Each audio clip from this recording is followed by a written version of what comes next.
Hi hello ನಮಸ್ತೆ, ನಾನು ರಾಜು. ಅಷ್ಟೇ ನೀವು ನೋಡ್ತಾ ಇದ್ದೀರಾ centre point Kannada YouTube channel. Darshan ಅವರು ಕಳೆದ 5-6 ತಿಂಗಳಿಂದ ತುಂಬಾ ದೂರ ಇದ್ದಾರೆ ಮತ್ತು ದರ್ಶನ್ ಅವರ ವಿಷಯ ದಿನ ಒಂದಲ್ಲ ಒಂದು ಮಾಧ್ಯಮದಲ್ಲಿ ಬರ್ತಾನೆ ಇರುತ್ತೆ.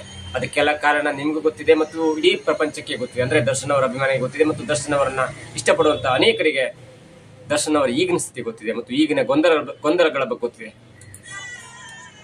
ದರ್ಶನ್ ಅವರು ಇನ್ಮುಂದೆ ಸಿನಿಮಾ ಮಾಡಲ್ಲ.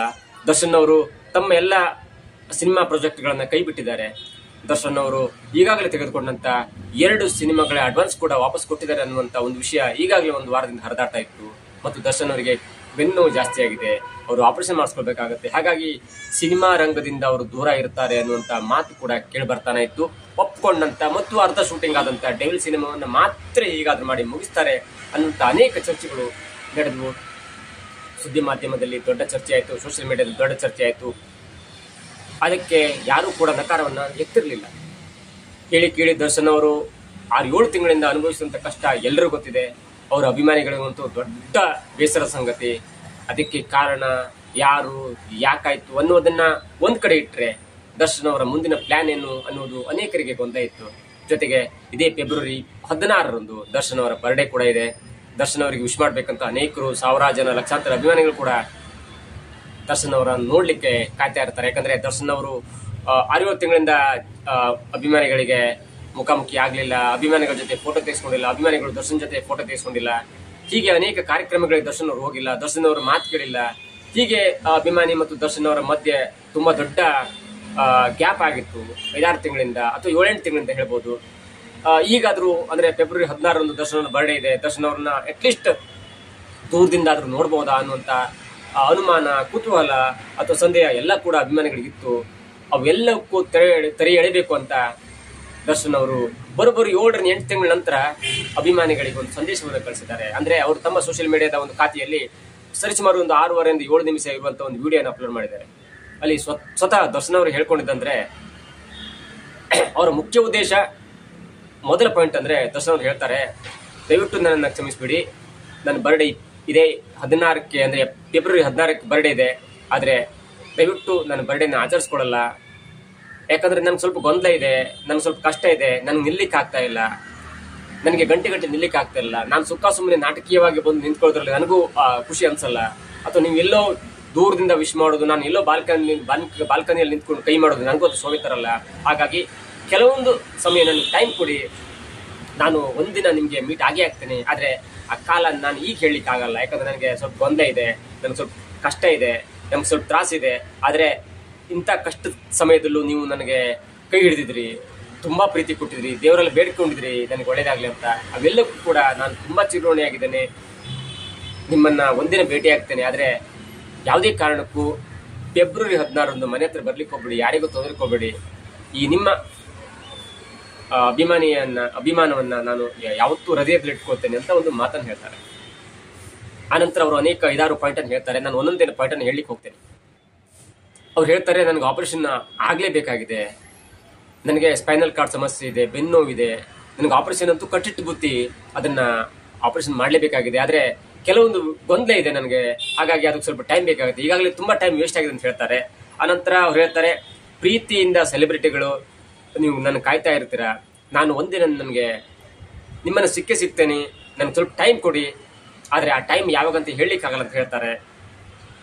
ಆನಂತರ ಸಿನಿಮಾ ಕಂಪ್ಲೀಟ್ ಮಾಡಬೇಕು. ನಾನು ಆಲ್ರೆಡಿ ಒಂದು ಸಿನಿಮಾನ ಒಪ್ಕೊಂಡಿದ್ದೇನೆ, ಅದು ಡೆವಿಲ್ ಸಿನಿಮಾನ ಒಪ್ಕೊಂಡಿದ್ದೇನೆ. ಸ್ವಲ್ಪ ಶೂಟಿಂಗ್ ಕೂಡ ಕಂಪ್ಲೀಟ್ ಆಗಿದೆ. ಆದ್ರೆ ಆ ಸಿನಿಮಾವನ್ನ ಹೇಗಾದ್ರೂ ಮಾಡಿ ನಾನು ಮುಗಿಸ್ಲೇಬೇಕಾಗಿದೆ. ಆ ಕಡೆ ನನ್ನ ಗಮನ ಇರುತ್ತೆ, ಆ ಕಡೆ ನನ್ನ ದೇಹದ ಕೆಲವೊಂದು ಅಂದ್ರೆ ನೋವಿದೆಲ್ಲ ಅದನ್ನೆಲ್ಲ ಕಡಿಮೆ ಮಾಡಿಕೊಂಡು, ಇಂಜೆಕ್ಷನ್ ತಗೊಂಡು, ಆಪರೇಷನ್ ಮಾಡಿಸ್ಕೊಂಡು ಆ ಸಿನಿಮಾವನ್ನ ನಾನು ಮುಗಿಸ್ಲೇಬೇಕಾಗಿದೆ ಅಂತ ಹೇಳ್ತಾರೆ. ಆನಂತರ ಯಾವುದೇ ರೂಮರ್ಸ್ ಬೇಡ. ಯಾಕಂದ್ರೆ ನಾನು ಈಗಾಗಲೇ ಒಂದು 4-5 ದಿನಗಳಿಂದ ಎಲ್ಲ ಮಾಧ್ಯಮಗಳಲ್ಲಿ ಬರ್ತಾ ಇದೆ, ನಾನು ಸಿನಿಮಾ ರಂಗದಿಂದ ದೂರ ಇರ್ತೇನೆ, ಸಿನಿಮಾ ಅಡ್ವಾನ್ಸ್ ಅನ್ನು ವಾಪಸ್ ಕೊಟ್ಟಿದ್ದೇನೆ ಅಂತ ಅನೇಕ ರೂಮರ್ಸ್ ಇದೆ. ಆದ್ರೆ ಕೆಲವೊಂದು ವಿಷಯಗಳನ್ನ ನಾನು ಹೇಳ್ತೇನೆ. ಯಾಕಂದ್ರೆ ಸೂರಪ್ಪ ಬಾಬು ಅವರು ನನ್ನ ಜೊತೆ ಸಿನಿಮಾ ಮಾಡ್ಬೇಕಂತ ನನಗೆ ಅಡ್ವಾನ್ಸ್ ಕೊಟ್ಟದ್ದು ಸತ್ಯ. ಈಗಾಗಲೇ ನನಗೆ ಟೈಮ್ ತುಂಬಾ ವೇಸ್ಟ್ ಮಾಡ್ಕೊಂಡಿದ್ದೇನೆ. 5-6 ತಿಂಗಳು ನನಗೆ ಟೈಮ್ ವೇಸ್ಟ್ ಆಗಿದೆ. ಜೊತೆಗೆ ಸೂರಪ್ಪ ಬಾಬು ಅವರ ಕಮಿಟ್ಮೆಂಟ್ ಕೂಡ ಜಾಸ್ತಿ ಇದೆ. ಅವರು ಕೂಡ ದೊಡ್ಡ ಹಣ ಇಟ್ಕೊಂಡು ಬಿಸ್ನೆಸ್ ಮಾಡೋಂತಾರಲ್ಲ, ಅವರಿಗೂ ಕಮಿಟ್ಮೆಂಟ್ ಇದೆ. ಅದ್ರ ಜೊತೆಗೆ ನನಗೆ ಡೆವಿಲ್ ಸಿನಿಮಾ ಮುಗಿಸ್ಬೇಕಾಗಿದೆ. ಆ ನಿಟ್ಟಿನಲ್ಲಿ ನನಗೂ ಕೂಡ ಟೈಮ್ ಬೇಕಾಗಿರೋದ್ರಿಂದ ನಾನು ಸೂರಪ್ಪ ಬಾಬು ಅವರು ಕೊಟ್ಟಂತ ಅಡ್ವಾನ್ಸ್ ಅನ್ನು ವಾಪಸ್ ಕೊಟ್ಟಿದ್ದು ಸತ್ಯ. ಅವ್ರ ಜೊತೆ ಸಿನಿಮಾ ಮಾಡ್ತೇನೆ, ಮುಂದಿನ ಸಿನಿಮಾ ಮಾಡೇ ಮಾಡ್ತೇನೆ ಅಂತ ಹೇಳ್ತಾರೆ. ಜೊತೆಗೆ ಪ್ರಾಣ ಸ್ನೇಹಿತೆಯಾದಂತಹ ರಕ್ಷಿತ್ ಮತ್ತು ಗುರುಗಳಾದಂತ ಪ್ರೇಮ್ ಅವರು ಕೂಡ ನನಗೆ ಒಂದು ಸಿನಿಮಾಕ್ಕೆ ಅಡ್ವಾನ್ಸ್ ಕೊಟ್ಟಿದ್ರು ಕೆವಿನ್ ಸಂಸ್ಥೆಯ ಮುಖಾಂತರ. ಅವರಿಗೂ ಕೂಡ ನಾನು ಹೇಳಿದ್ದೇನೆ ನನ್ನ ಸಿನಿಮಾವನ್ನು ಸದ್ಯ ನಿಲ್ಲಿಸಿ. ಅವರಿಗೂ ಕೂಡ ನಾನು ಹೇಳಿದ್ದೇನೆ ಮುಂದೊಮ್ಮೆ ಸಿನಿಮಾ ಮಾಡ್ತೇನೆ, ಆದ್ರೆ ಈಗ ನನಗೆ ಸ್ವಲ್ಪ ಟೈಮ್ ಬೇಕು. ಯಾಕಂದ್ರೆ ಕೆವಿನ್ ಪ್ರೊಡಕ್ಷನ್ ಅವರು ಕೂಡ ಅನೇಕ ಸಿನಿಮಾಗಳು ಮಾಡ್ತಾ ಇದ್ದಾರೆ. ಆ ನಿಟ್ಟಿನಲ್ಲಿ ಅವರು ಕೂಡ ಬೀಜ ಇರ್ತಾರೆ, ಅವ್ರಿಗೇನು ಸಮಸ್ಯೆ ಆಗಲ್ಲ ಅನ್ನೋ ದೃಷ್ಟಿಯಿಂದ ಅವರ ಹಣವನ್ನು ವಾಪಸ್ ಕೊಟ್ಟಿದ್ದೇನೆ ಅನ್ನುವಂತ ಮಾತನ್ನ ಕೂಡ ಹೇಳ್ತಾರೆ. ಆನಂತರ ಹೇಳ್ತಾರೆ, ಯಾರೋ ಸೋಷಿಯಲ್ ಮೀಡಿಯಾದಲ್ಲಿ ಕಮೆಂಟ್ ಮಾಡಿದಂತರು ದರ್ಶನ್ ಅವರು ಕನ್ನಡದ ಸಿನಿಮಾ ಮಾಡ್ಲಿಕ್ಕೆ ಆಗಲ್ಲ, ಅವ್ರಿಗೆ ಸ್ವಲ್ಪ ಸಮಸ್ಯೆ ಇದೆ, ಗೊಂದಲ ಇದೆ, ಮತ್ತು ಅವರನ್ನ ಜನರು ಹೇಗೂ ಮಾತಾಡ್ಕೊಳ್ತಿದ್ದಾರೆ, ಅವರು ಕನ್ನಡವನ್ನು ಬಿಟ್ಟು ಬೇರೆ ಕಡೆ ಹೋಗ್ತಾರೆ ಅನ್ನುವಂತ ಮಾತು ಕೂಡ ಸೋಷಿಯಲ್ ಮೀಡಿಯಾದಲ್ಲಿ ಇತ್ತು. ಆದ್ರೆ ನಾನು ಯಾವುದೇ ಕಾರಣಕ್ಕೂ ಕನ್ನಡವನ್ನು ಬಿಟ್ಟು ಹೋಗಲ್ಲ. ಕಾವೇರಿ ಹುಟ್ಟಿದ್ದು ಕೂಡ ಕೊಡಗಿನಲ್ಲಿ, ನಾನು ಹುಟ್ಟಿದ್ದು ಕೂಡ ಕೊಡಗಿನಲ್ಲಿ. ಹಾಗಾಗಿ ಕಾವೇರಿ ಕೊಡಗಿನಲ್ಲಿ ಹುಟ್ಟಿ ಎಲ್ಲ ಕಡೆಗೂ ಹರಿದಾಡುತ್ತೆ, ಇಡೀ ತಮಿಳುನಾಡು ಕಡೆ ಹರಿದಾಡುತ್ತೆ, ಆಂಧ್ರ ಎಲ್ಲ ಹರಿದಾಡುತ್ತೆ. ಆದ್ರೆ ನಾನ್ ಮಾತ್ರ ಕೊಡಗಿನಲ್ಲಿ ಹುಟ್ಟಿ ಮೇಕೆದಾಟ ತನಕ ಮಾತ್ರ ಹೋಗ್ತೇನೆ. ಆನಂತರ ಎಲ್ಲರೂ ನನ್ನ ಜನಪ್ರಿಯತೆ ಅಲ್ಲಿ ಹೋಗಿದ್ರೆ ಅದು ಆ ಕಡೆ ಅಂದ್ರೆ ಅದನ್ನು ಯೂಸ್ ಮಾಡ್ಕೊಳ್ಬೋದೇ ಹೊರತು ನಾನ್ ಮಾತ್ರ ಅಲ್ಲಿ ಹೋಗಲ್ಲ ಅಂತ ಮಾತನ್ನ ಕೂಡ ಹೇಳ್ತಾರೆ. ಹೀಗೆ ದರ್ಶನ್ ಅವರು ತಮ್ಮ ವಿಡಿಯೋದಲ್ಲಿ ಒಂದು 5-6 ಪಾಯಿಂಟ್ ಹೇಳ್ತಾರೆ. ಮೊದಲುಗೊಂಡು ಬರ್ಡೇಯಿಂದ ಮೊದಲುಗೊಂಡು ಹೇಳ್ತಾರೆ, ನನಗೆ ಬರ್ಡೇಗೆ ನಾನು ಈಗ ಸಿಗ್ಲಿಕ್ಕೆ ಸಾಧ್ಯ ಇಲ್ಲ, ಒಂದಿನ ಸಿಗ್ತೇನೆ, ದಯವಿಟ್ಟು ಈ ಸಲ ಒಂದ್ಸಲ ಕ್ಷಮಿಸ್ಬಿಡಿ ಅಂತ ಹೇಳ್ತಾರೆ. ಆದ್ರೆ ದರ್ಶನ್ ಅವರ ಮೇನ್ ಪಾಯಿಂಟ್ ಏನಂದ್ರೆ ಅವರು ಒಂದು ಸಂದೇಶವನ್ನು ಕೊಡಬೇಕಿತ್ತು ಜನರಿಗೆ. ದರ್ಶನ್ ಅವರು ಪ್ರೆಸ್ ಮೀಟ್ ಕರೆದು ಜನರಿಗೆ ಹೇಳಿದ್ರೆ 100 ಕ್ಯಾಮೆರಾ ಬರುತ್ತೆ, 1000 ಅಭಿಮಾನಿಗಳು ಬರ್ತಾರೆ.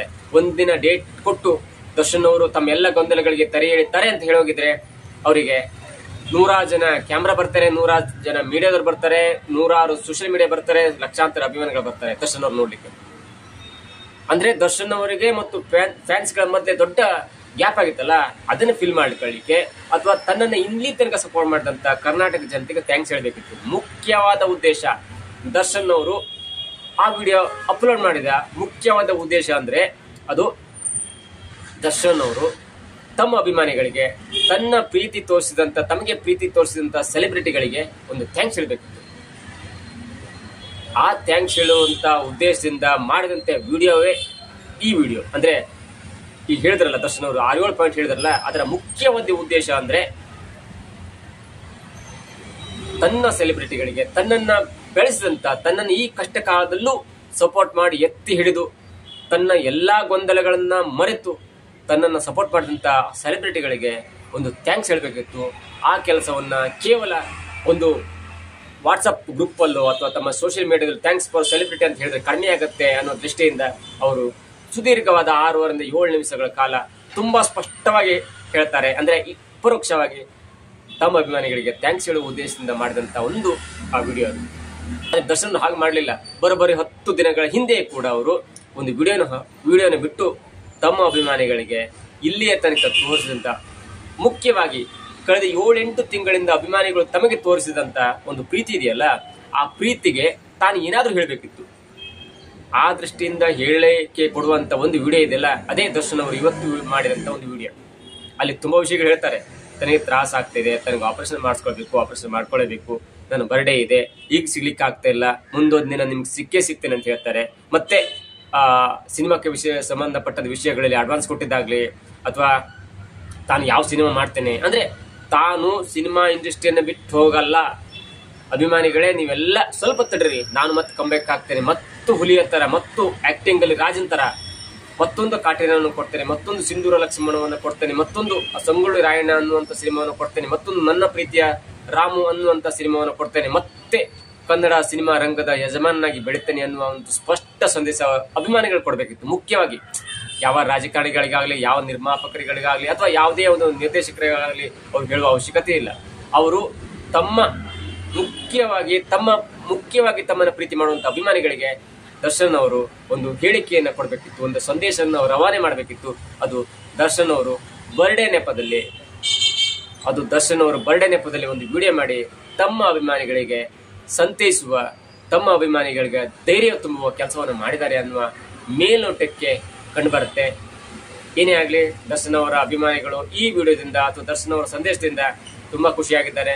ಮತ್ತೆ ನಮ್ಮ ರಾಜ ಎದ್ದು ಬರ್ತಾನೆ, ಮತ್ತೆ ನಮ್ಮ ಹೀರೋ ಎದ್ದು ಬರ್ತಾರೆ, ಮತ್ತೆ ನಮ್ಮ ಕಾಟೇರ ಸಿನಿಮಾ ಬರುತ್ತೆ, ಮತ್ತೊಂದು ಕಾಟೇರ ಬರುತ್ತೆ, ಮತ್ತೊಂದು ಯಜಮಾನ ಬರುತ್ತೆ, ಮತ್ತೊಂದು ನನ್ನ ಪ್ರೀತಿ ರಾಮ ಬರುತ್ತೆ, ಮತ್ತೊಂದು ದೊಡ್ಡ ಸಿನಿಮಾ ಬರುತ್ತೆ. ಮತ್ತೊಂದು ಡೆವಿಲ್ ಬರುತ್ತೆ ಅನ್ನುವ ಖುಷಿಯಲ್ಲಿ ದರ್ಶನ್ ಅವರ ಫ್ಯಾನ್ಸ್ ಕಾಯ್ತಾ ಇದ್ದಾರೆ. ಇದಾಗಿತ್ತು ಇವತ್ತಿನ ವಿಶೇಷ. ನೋಡ್ತಾ ಇರಿ centre point Kannada YouTube channel.